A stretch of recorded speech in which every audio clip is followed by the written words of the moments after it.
नमस्कार बंधुरा आमी मंदिरा निये चले एसेछि आरो एकटी नतून भिडियो। आजके आमी निये चले एसेछि मटरशुंटी संरक्षणेर एकटी सहज उपाय।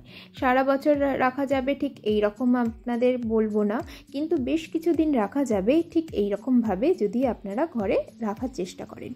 खूब बेशी दिन माने बोलते पारेन 15 থেকে 20 दिन, एर बेशी किन्तु मटरशुंटी भालो थाकबे ना, कारण एई मटर दानागुलो थेके किन्तु अंकुर बा एर छोटो छोटो गाछ बेरोते शुरू करे देबे। এই কারণে এটা কিন্তু খুব বেশি দিন থাকবে না, আর এটাকে কিন্তু আপনাদের রাখার জন্য খুব একটা বেশি পরিশ্রম করতে হবে না। এখানে আমি নিয়েছি 1 কিলো মটরশুঁটি।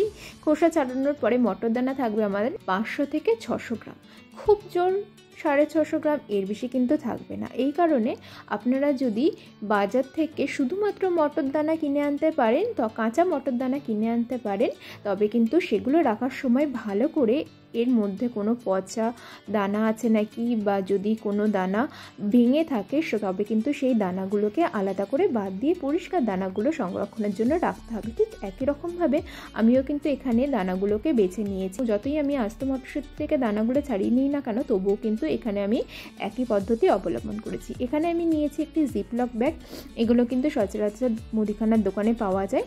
এর মধ্যে আমি কিছু পরিমাণ মটরশুঁটি রেখে এরপর জিপলকটাকে ভালো করে আটকে নিয়ে এটাকে আমি রেখে দেবো ফ্রিজের মধ্যে।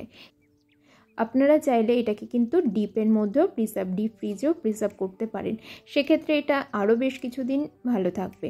ঠিক একই রকমভাবে আমি কিন্তু এখানে কিছু পলিথিন প্যাকেট নিয়ে নিয়েছি, এর মধ্যেও কিন্তু ঠিক আমি যেমন করে দেখাচ্ছি এই রকমভাবে রাখতে পারেন, বেশ কিছুদিন কিন্তু ভালো থাকবে। প্রথমেই বলেছিলাম বছর খানিকের জন্য সংরক্ষণ করার জন্য এই উপায়টা সঠিক না, কিন্তু এই রকমভাবে রাখলে বেশ কিছুদিন মটরশুঁটি কিন্তু ভালো থাকবে।